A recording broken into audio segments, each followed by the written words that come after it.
नमस्कार दोस्तों, मेरा नाम पंकज शर्मा है और मैं केवीएस नॉर्थ ईस्ट के लिए सिलेक्टेड था। मेरा ऑल इंडिया रैंक 24 और जनरल रैंक 19 बना था। तो इस सब के लिए मैं सीजीएस की पूरी टीम और स्पेशली शिवम सर को थैंक्स बोलना चाहूँगा, जिनके मार्गदर्शन में मुझे अच्छे मार्क्स मिले। मेरे रिटन में काफ़ी अच्छा स्कोर था और मैं क्योंकि ग्रामीण पृष्ठभूमि से था तो थोड़ा सा मुझे एक डर था कि इंटरव्यू में पता नहीं क्या पूछेंगे, कैसे पूछेंगे। तो बाकी देखिए, सबसे पहले तो यही जो आज तक जितनी भी आपने नेगेटिव जो चीज़ें आपने सुनी हैं, पढ़ी हैं कि इंटरव्यू में ऐसा पूछ लेते हैं, वैसा पूछ लेते हैं, ऐसा कुछ नहीं होना है। बहुत नॉर्मल क्वेश्चन पूछे जाते हैं और आपको भी नॉर्मल ही रहना है वहाँ पे। सबसे पहले तो पॉजिटिव रहिए वहाँ पे, जो नेचुरल आपका बात करने का तरीका है वही रखिए, ठीक है। हालांकि कोशिश कीजिए बाइलिंगुअल बोलने की कोशिश कीजिए, आप थोड़े बहुत इंग्लिश के वर्ड्स यूज़ कीजिए, अच्छा रहेगा। बाकी ऐसा कोई कंपल्सन नहीं होता है कि आप इंग्लिश में ही दें। मेरा इंटरव्यू दिल्ली में हुआ था, जहाँ पर लगभग 10 बोर्ड बनाए थे, शायद मेरा चौथे बोर्ड में था। तो हालांकि उन्होंने मुझे एक जो डेमो के लिए बोला था, वो डेमो के लिए 99% आपसे ही बोलेंगे, ज़्यादातर बच्चों को डेमो देना ही पड़ता है। तो जितने भी कैंडिडेट्स हैं, मेरे हिसाब से सबसे ही डेमो लिया था उन्होंने। और उस डेमो मुझसे ये कह दिया था 2D और 3D पढ़ाना है, लेकिन आपको हिंदी नहीं यूज़ करनी है। लेकिन इसमें भी आपको डरने की ज़रूरत नहीं। उन्होंने बिल्कुल बहुत सिंपली कहा था कि मतलब आपको जैसी भी है ना, अगर आप टूटी फूटी जैसी भी इंग्लिश बोलते हैं तो आप बोलिए। मेरा स्पोकन इतना अच्छा नहीं था और हिंदी में काफ़ी कॉन्फिडेंट था। अब मैंने कहा पता नहीं स्कोर कैसे क्या रहेंगे, लेकिन जितना भी मुझे आया, मैंने वहाँ पे मुझे पढ़ाने का पहले से ही एक्सपीरियंस था, तो मैंने पढ़ाया 2D 3D इंग्लिश में पढ़ाया था जितना भी मैं पढ़ा सकता था। लेकिन उसके बावजूद भी मेरे बहुत अच्छे मार्क्स आए, 47 मार्क्स आए थे मेरे इंटरव्यू में। तो मतलब डरने की आवश्यकता नहीं है। और देखिए, सबसे पहले तो आपका जो ड्रेस है वो बिल्कुल फॉर्मल होना चाहिए। वहाँ पे जो स्टेप्स हैं ना जाने के, सबसे पहले तो आपके जो मेंटलिटी है वो इस तरीके से बनानी है कि भाई मेरा आराम से होगा, ईजिली जो आप हैं वही बन के वहाँ पे जाइए, ठीक है। शो ऑफ या ओवर एक्टिंग करने की वहाँ पे बिल्कुल भी कोई ज़रूरत ही नहीं है।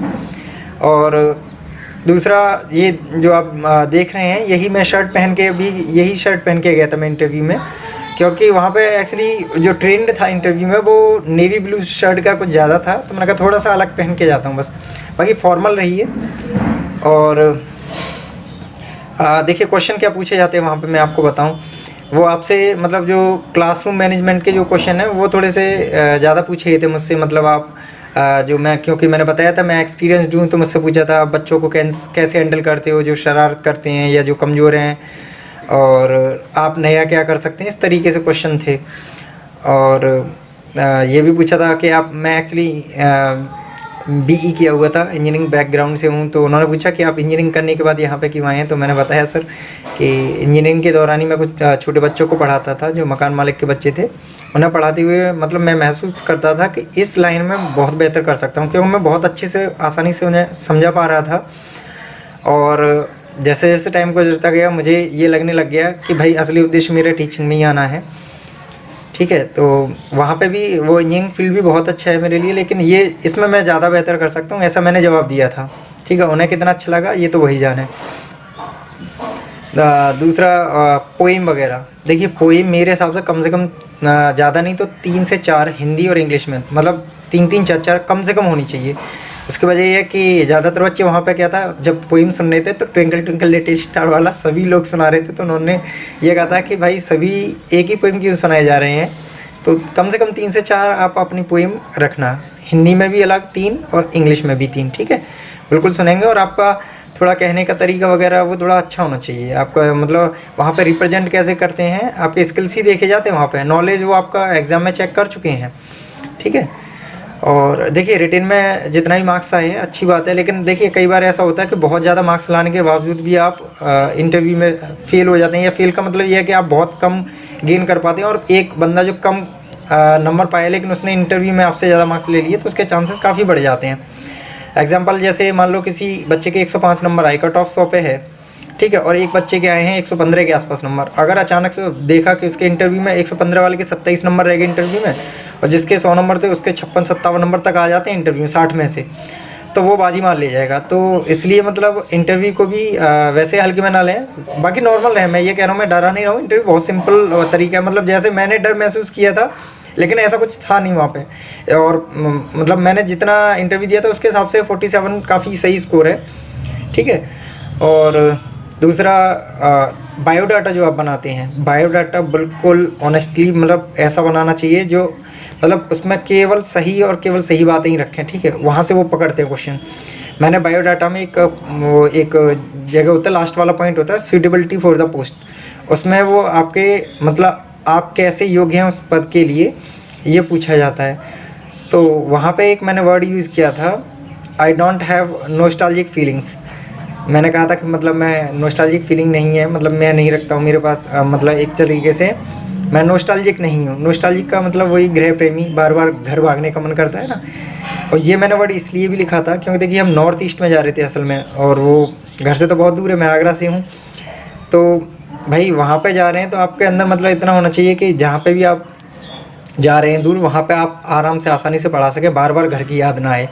तो ये तो कम से कम वो चाहेंगे ना। आप जिस संस्था में जा रहे हैं बहुत बड़ी संस्था है। तो उन्होंने मुझसे हंस के बोला था कि ऐसा तो वही लोग कहते हैं जिनको नॉस्टैल्जिक फीलिंग मतलब होती है, जिनके घर भागने की इच्छा। तो मैं हंस के मैंने नहीं सर ऐसी बात नहीं है, मुझे तो KVS में सर्विस करनी है। वो डिपेंड कहीं भी मतलब ये डिपेंड नहीं करता वो कहाँ पे है, ये कोई मैटर नहीं करता है। मैं KVS में सर्व करना चाहता हूँ, इंडिया के किसी भी कोने में हो वो। और बाकी देखिए मेरे बोर्ड में 4 लोग थे, एक मैम थी और 3 वहाँ पे जो मेल टीचर्स थे। शायद उनमें बता रहे थे मुझे मतलब सच्चाई नहीं पता है, उनमें बता रहे थे एक साइकोलॉजिस्ट भी थे उन 3 लोगों में, लेकिन मुझे असलियत नहीं पता है, ठीक है। उन्होंने मुझसे ये पूछा था मैथ्स में आप क्या नया बता सकते हैं। तो मैंने कहा सर मैं वैदिक मैथमेटिक्स यूज़ कर लेता हूँ बहुत अच्छे से। मैं कॉम्पिटिटिव क्लासेस भी क्योंकि मैंने पढ़ाई हुई हैं तो उसका भी एक्सपीरियंस था। तो मैथ्स में तो डर नहीं था। बाकी देखिए आप सब्जेक्ट तो हर एक तय, क्योंकि आप प्राइमरी टीचर बनने के लिए जा रहे हैं तो आप तो हिंदी इंग्लिश वगैरह सबसे क्वेश्चन पूछ सकते हैं वो, ठीक है। और देखिए थोड़ा बहुत करंट अफेयर्स वगैरह जो ज़्यादा नहीं तो कम से कम 2 से 3 महीने में जो भी घटनाएं हुई हैं उन्हें एक बार आप ज़रूर याद करके जाइए। करंट से वो क्वेश्चन पूछ लेते हैं। दूसरा आप जिस स्टेट से हैं, जिस ज़िले से हैं उसके बारे में भी जानकारी ली जा सकती है। मुझसे भी आगरा के बारे में थोड़ी सी जानकारी ली गई थी, ठीक है। तो बिल्कुल नॉर्मल क्वेश्चन पूछे जाएंगे, आप तो बस निश्चिंत होकर जाइए, ठीक है। Best wishes for your interview. आपका जल्दी ही इंटरव्यू की शायद डेट आ जाएगी, अभी रिजल्ट आ जाएगा जल्दी ही, फिर उसके बाद इंटरव्यू, ठीक है। और CGS कोचिंग का मार्गदर्शन इसके लिए बहुत सही बता रहा हूँ फ़ायदेमंद रहा। उन्होंने मतलब हमने सोचा था कि शायद हमसे ऐसा बोला था कि 3 से 4 मॉक कराए, लेकिन सर ने 5 से 6 मॉक कराए थे आई थिंक, जितना मुझे याद है। और मौके में बिल्कुल वो ऐसा माहौल बना देते थे, बिल्कुल पैनल जिस तरीके से 4 से 5 लोग रहते थे, तो बहुत अच्छा लगा था मुझे, ठीक है। तो सब लोगों का शुक्रिया करना चाहूँगा, CGS टीम का अगेन धन्यवाद देना चाहूँगा, ठीक है। Thank you, God bless you.